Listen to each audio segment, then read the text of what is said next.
We're looking at ways to improve traffic in the Magic City. How does that work, and what have we done so far? We'll get to that. Plus, we're hitting the streets with our sweepers, but you may not see one near your home for a bit. And an update on vaccines and testing as we make our way through the pandemic. All of that coming up this week ahead.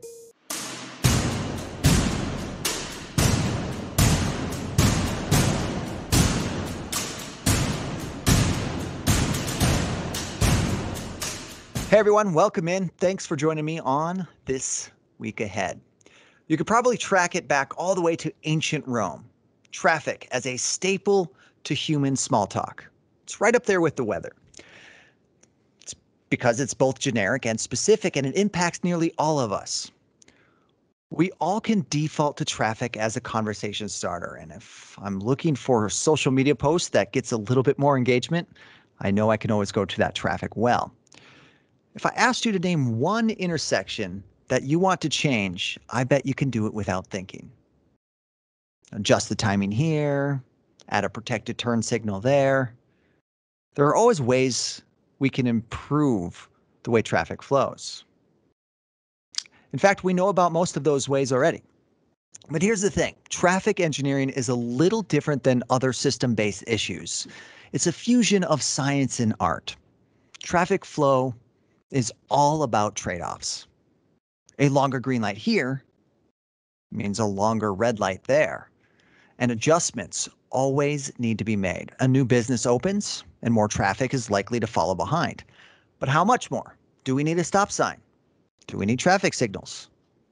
What about a roundabout? It's all part of those trade-offs. We have a traffic department that is constantly monitoring, crunching data, collecting traffic counts, and trying to make travel efficient and safer for the public. Right now, it takes a while. We have 49 signaled intersections. Some of those signals are antiquated. In fact, we have to ask other communities for spare parts for maintenance. Updating the physical infrastructure has become more of a priority, but it does take time. Updating our software has also become a priority, but it takes time. Improving your traffic takes time, just like everything that we do. We'll continue to work to cut into your small talk about traffic, but it will take a while. After all, Rome wasn't built in a day. All right, so how long will it take to perfect your travel experience across the Magic City? Well, oh, man. That's a loaded question. So I want to bring in our traffic engineer, Stefan Jers. He's been with the city of Minot for, has it been 3 years, Stefan? Coming up on 2.5. Okay, I should have done my research on this one. Bang up start for us. I should have done my research. Stefan has been with us for 2.5 years and has been working to update our traffic system since. Stefan, welcome and good morning. Thank you, Derek. Good morning to you as well. All right, I want to set the stage by talking about our traffic infrastructure. I made a mention that we have signals that are, in some cases, so old that we can't really buy manufacturer replacement parts. We've actually had to ask other communities for pieces for our traffic systems. Why? Can you give us a glimpse into what our traffic systems are like, and why does that older equipment impact us? So really, in Minot, we kind of have a good mix of old and new. The city council has invested a lot in the past few years to kind of upgrade our system, kind of bring us into the 21st century. But we have a lot of that stuff that is old. You mentioned the old equipment we have from other cities. Some of the stuff like by Jim Hill Middle School, that actually came from Bismarck's scrap pile. That's how old that stuff is. So we're kind of dealing with that and kind of mixing together. It's really hard to communicate with something that's, basically digital and then something that's kind of analog, kind of runs by itself. So that mixing and matching makes it really hard. So we're trying to work through that. It's kind of a constant battle. We're picking and choosing where we can upgrade so we can kind of blend that system all together. So that sort of begs the question, Stefan. What are we doing to, improve that or make smoother, smarter traffic across the city? So kind of several answers to that question. From one standpoint, we are investing in the infrastructure. There was a 2012 inspection report that was done on a lot of signals throughout town that found several deficiencies. We got weldings that are going, we got cracks in signal mast arms, stuff along that lines that we're kind of working through every year to replace a few of those. And with that too, we're also improving the controller that allows us to actually connect to it and talk to it. And then we're also upgrading left turn phasing. That'll probably be discussed later, I'm sure. So we can actually get some protected left turns. One thing I often hear around Minot is I can't turn left. It's hard to turn left. So we are including those improvements with anything that we do. And then we're also upgrading what's called detection. We do have video cameras throughout town. Those are cameras that you see on the top of mast arms. They are strictly used for detection and not spying on you guys. We're not being Big Brother. They're basically to tell if there's a car there or not. And then if there's no car, then we can skip a phase. Or if there's a car coming, we can kind of keep it going on for a little longer. So that's what the camera's there for. So that's the kind of improvements we've been doing. Kind of the end goal, Derek, with some of that stuff. We have a hard infrastructure that we need to make it last. It's got to be able to work. It's got to be able to function. But we're also doing some of those soft improvements as well.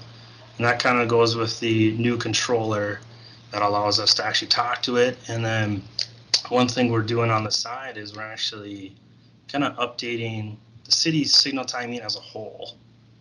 So we kind of ripped off the Band-Aid. We're kind of starting from square one with that process where we're working through with the DOT on this. We're upgrading the reds and yellows that you see. Normal signal, it's green, yellow, and red. We're updating the yellows and reds for all that. And then we're also putting into a big model so that we can have people hit more greens as they go throughout town versus hitting a red at every other signal. I mean, I drive it. I live in Minot. I drive in Minot. I hit reds like crazy. So one thing with these signal improvements is the goal of, be a little smarter. Let's get people coordinated and moving throughout town. What's that process like to try to figure out that coordination? I imagine it can't be just simply turning a finger dial to 8 to 9, right? What's the math? What's the science? What's the art behind trying to fine tune everything to try to find that balance? So I think art is the perfect word for that. I'm an engineer by school, engineer by trade. The nice part is I do have some engineer with me when I do that. I mean, the yellows and reds, we have traffic volumes. Those are hard numbers that I can at least fall back on. But the art is how do you get all that to work together? We have intersections like Burdick and Broadway that there's a lot going on right there. So how can we, kind of mesh that so it works with Broadway, so it works with Burdick? And really there is no one correct answer. Who's to say northbound gets 40 seconds versus 50 seconds versus 20 seconds? And that's kind of how you play with that intersection and how it kind of bounces back, the ripple effect with that. So the art is with that a lot. We run the models. I play with it, move stuff here and there, see how it works together with that. Now you mentioned Broadway. I want to continue on with that conversation because we just we started or we're in the process of sort of a Broadway corridor study right now. Yeah. It's a major lift from what I understand, right? What is this study? What are we doing, and what's the current status of this? What's sort of the end goal of that study?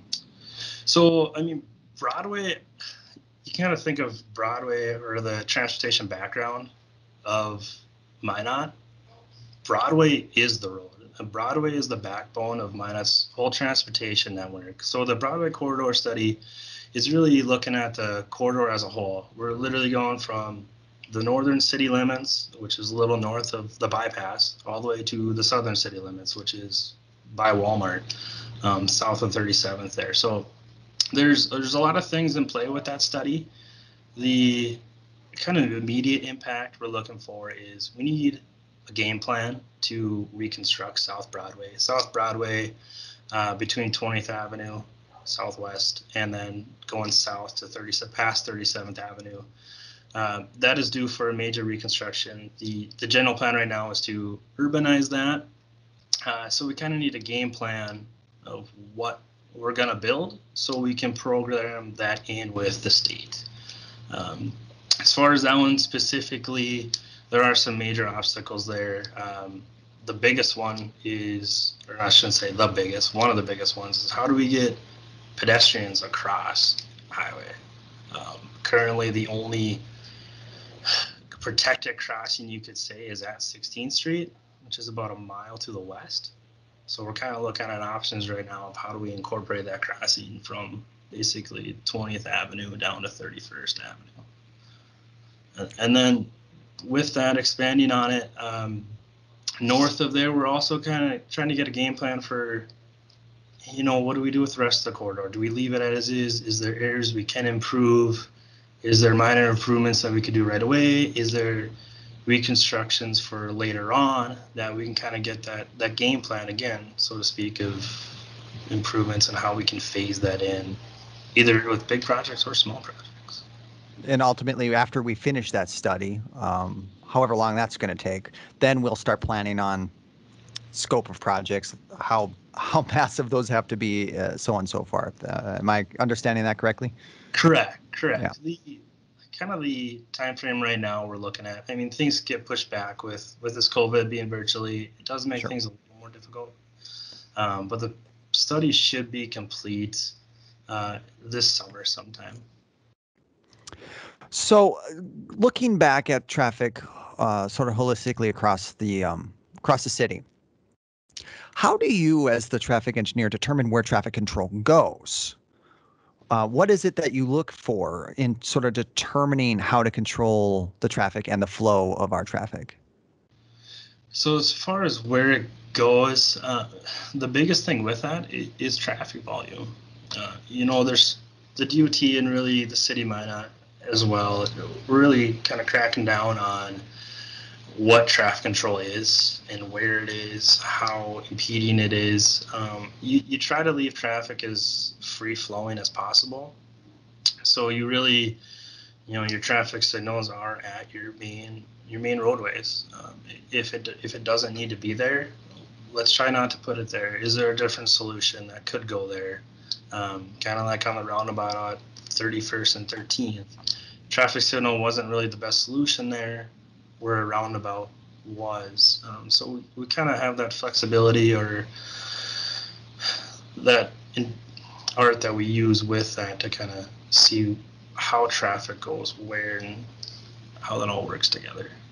So tell me about the sort of things that you look for. One example, we talked about this before we started our whole conversation here, is like at 3rd Street and 4th, 5th, when we opened up that intersection with the signaled intersection, you who made a sort of a demand to eliminate some trees, sort of reluctantly. How often do you have to look at just like the surroundings, and what sort of things are you kind of looking for when you make those determinations? Yeah, so that was not my favorite call to make.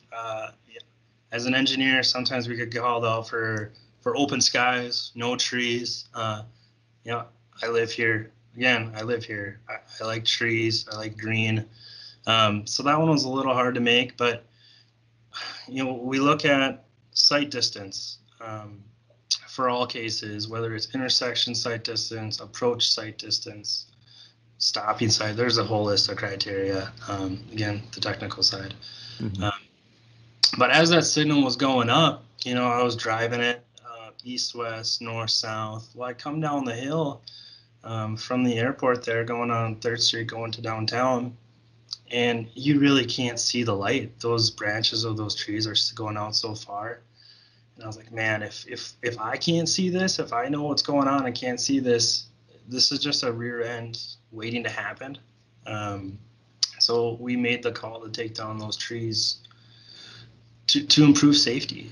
That's the ultimate end goal, the end reason why we did it, is to improve safety. Yeah, there's a lot of metrics you want to hit when you control sort of the traffic around the city, but safety is number one. Number one with a Yeah. bullet. Safety trumps operations Okay. all day, every day. So, in that vein, what sort of improvements have we done recently, and what things can we expect to happen, say, 2021? So I'm going to touch on a few signal timing things that we've done since I've been here. One of them is by the interchange.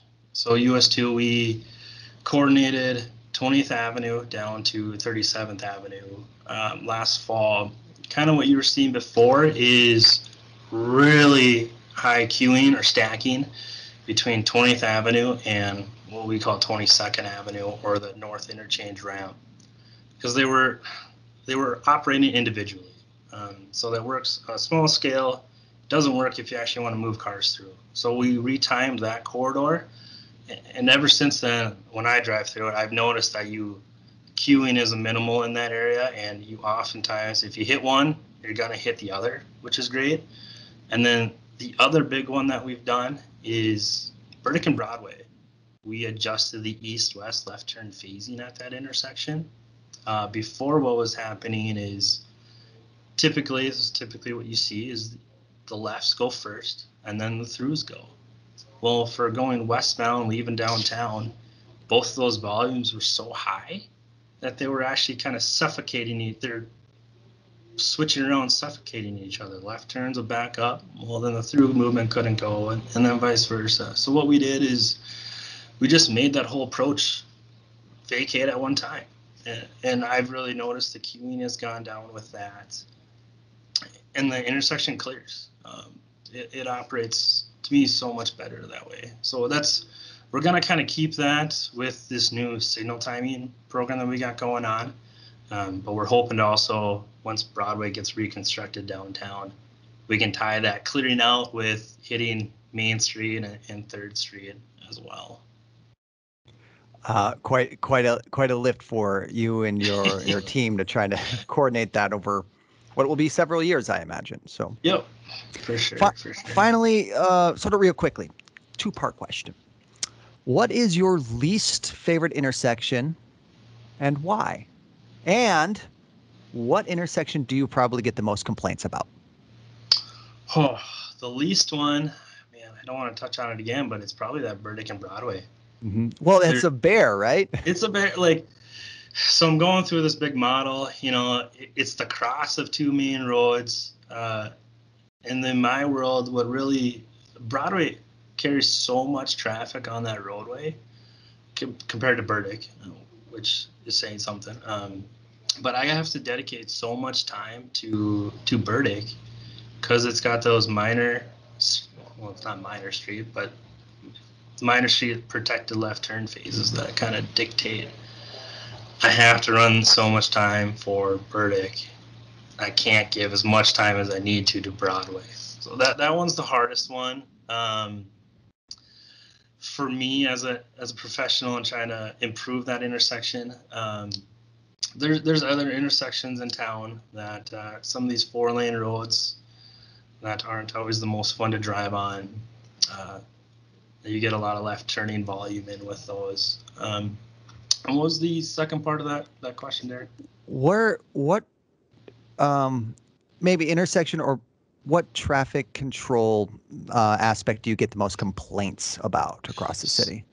So maybe not intersection per se. I get a lot of questions, complaints, you could say, about left turn phasing throughout town, or more so lack of left turn phasing. That's something that it's in the works. Nothing ever goes as fast as we want to.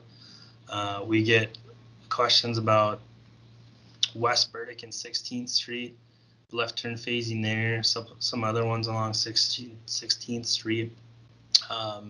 We'll say we will have, by Minot High, West Burdick and 16th. With those signal improvements, we are putting in left turn phasing there.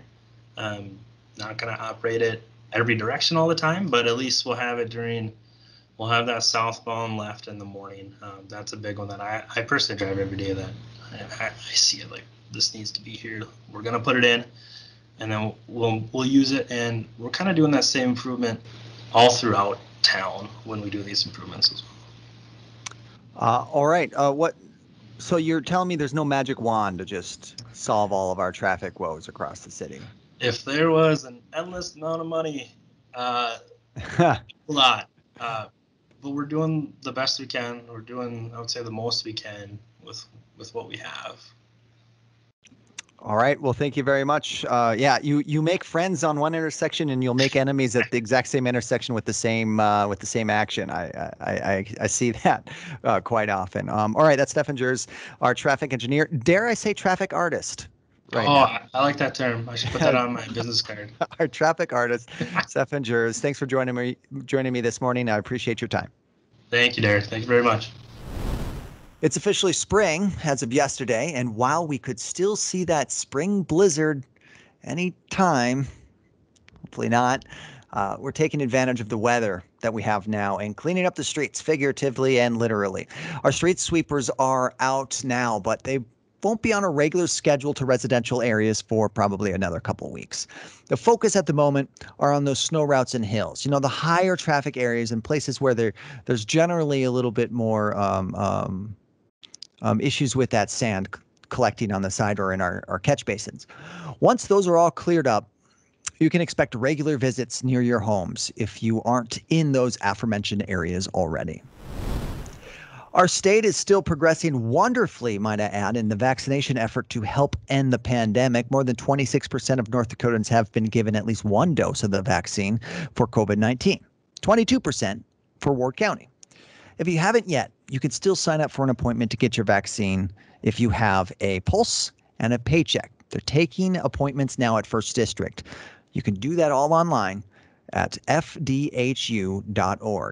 Meanwhile, we're continuing the rapid testing program at Fire Station 1 throughout the rest of the month, at least for April, or until April. A quick drive-through testing that happens on Monday from 8 to 2, on Thursday 2 to 7, and then again on Saturday 10 to 2, 3 days a week, trying to hit every sort of time frame to be as convenient and accessible to you as we can. Testing is available to the general public. You will need to pre-register. Well, you should pre-register if you want a quick visit. You can do that by visiting testreg.nd.gov. All right, thanks for joining me on This Week Ahead. If you have any specific questions for us to cover, we want to hear those. Send us those questions at any time. We have a few in the queue right now that I plan to get to next week. Meanwhile, you can give us more. Do that by visiting us online at minetnd.org/mailbag, or you can email us, info@minetnd.org. Just use the subject header of mailbag. Also, I have to ask for a solid quickly. We want to know how you prefer to hear about your city information, your news, and the feature stories about your local government. We want to make sure that we're getting the information to you in the best way for you. We do that with just a quick 10-question survey. If you can go ahead and take that for me. That's live now. You can find it at minetnd.org/minotpio. We're trying to make sure that we're putting enough eggs in the correct basket, so to speak. It'd be great if you let us know if we're on the right path. Again, www.minetnd.org/minotpio. Of course, follow us on social media for everything that you need to see, hear, and learn about your city government as well. We're at City of Minot on all of your favorite platforms. And of course, get our bi-weekly newsletter, different from this one, by signing up for that at minetnd.org/the-latest. And if you don't mind, if you're listening to the audio version of this as a podcast, download and rate the podcast. You can subscribe to this as a podcast by going to minetnd.org/podcast. That'll do it for me today, and I hope you enjoy This Week Ahead.